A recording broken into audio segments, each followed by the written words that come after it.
بسم اللہ الرحمن الرحیم۔ لوگوں میں مشہور ہے کہ قیامت جمعے کے دن 10 محرم الحرام کو آئے گی۔ کیا یہ بات صحیح ہے؟ تو اس بارے میں جاننا چاہیے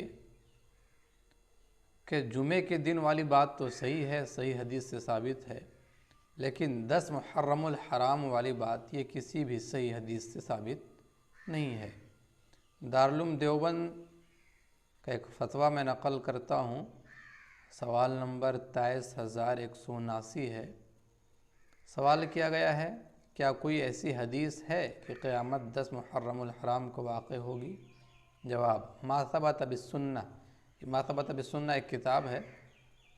جواب دیتے ہیں کہ ما ثبت بالسنہ میں ایسی روایت کو موضوع قرار دیا گیا ہے، لہذا معلوم ہوا کہ یہ جو لوگوں میں مشہور ہے کہ 10 محرم الحرام کو قیامت آئے گی، یہ من گھڑت ہے۔